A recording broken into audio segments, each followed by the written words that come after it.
নমস্কার বন্ধুরা, কেমন আছো সবাই? কুকিং শুকিং বাংলা চ্যানেলে তোমাদের অনেক স্বাগত।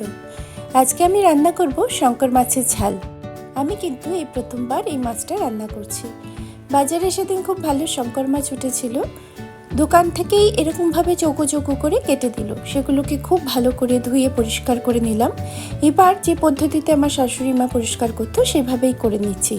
একটা কড়াইতে বেশ খানিকটা জল নিয়ে নিলাম, তাতে 1 চা চামচ নুন আর হাফ চা চামচ মতন হলুদ আর অল্প একটু ভিনেগার দিয়ে জলটাকে ফুটতে দিলাম। তারপর ধীরে ধীরে মাছগুলোকে এর মধ্যে ছেড়ে দিলাম। এই পদ্ধতিতে পরিষ্কার করলে শঙ্কর মাছের যে একটা গন্ধ আছে সেটা আর একদম থাকবে না। এভাবে মাছগুলোকে হালকা একটু গরম জলে ফুটিয়ে নিলে ওর গায়ে যে একটা তৈলাক্ত ভাব থাকে সেটাও চলে যাবে।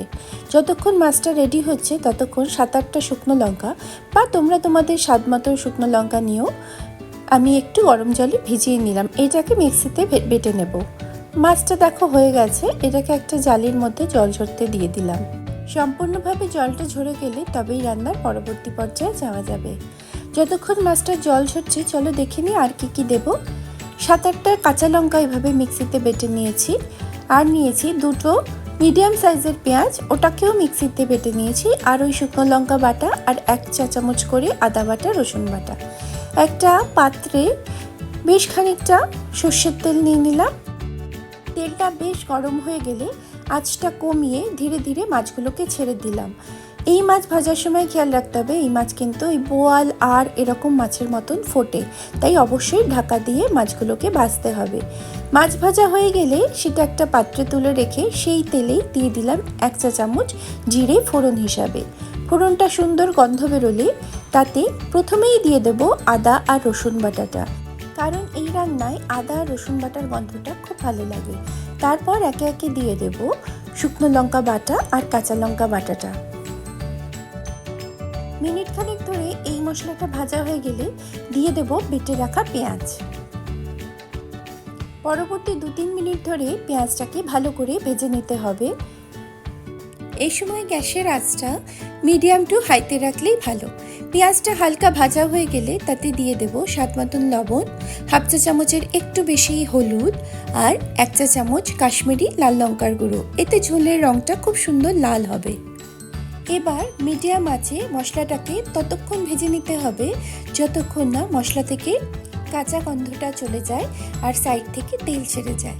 প্রয়োজনে মাঝে মাঝে অল্প অল্প জলের ছিটে দিয়ে নিতে হবে। 5-7 মিনিট কষালেই মশলাটা একদম রেডি হয়ে যাবে পরবর্তী রান্নার জন্য। এবার দিয়ে দেব প্রয়োজন মতন জল। আমি সবসময় গ্রেভি তৈরির জন্য ফুটন্ত জল ইউজ করি, এতে ঝোলের স্বাদটা খুব ভালো হয়। এই রান্নাটা কিন্তু গামাখা হবে, তাই খুব বেশি জল লাগবে না। ঝোলটা ফুটে উঠলে ধীরে ধীরে দিয়ে দেব ভেজে রাখা মাছের পিসগুলো। মাছের পিসগুলো দিয়ে ঝোলটাকে পরবর্তী মিনিট 2-এর জন্য ফুটিয়ে নেব। এতে ঝোলটা আরও গাঢ় হয়ে যাবে। এই অবস্থায় দিয়ে দেব 1 চা চামচ ভরা ভরা বাঙালি গরম মশলা, যেটা দারচিনি, এলাচ আর লবঙ্গ দিয়ে তৈরি করা হয়েছে। এবার ঢাকা দিয়ে পরবর্তী মিনিট 2-এর জন্য মিডিয়াম আঁচে ঝোলটাকে ফুটতে দেব। আর এতে মাছগুলোর মধ্যেও সমস্ত মশলাগুলোর ফ্লেভার চলে আসবে। ব্যাস মিনিট 2-এর মধ্যেই রেডি আমাদের শঙ্কর মাছের ঝাল। কেমন লাগলো বন্ধুরা আজকের এই রেসিপি? গরম গরম ভাতের সঙ্গে খুব উপাদেয় কিন্তু এই রান্নাটা। পাশে থেকো, সাথে দেখো বন্ধুরা। দেখা হচ্ছে অন্য কোনো রেসিপির সাথে। ততদিন ভালো থেকো, সুস্থ থেকো, সাবধানে থেকো। Thank you for watching and bye for now.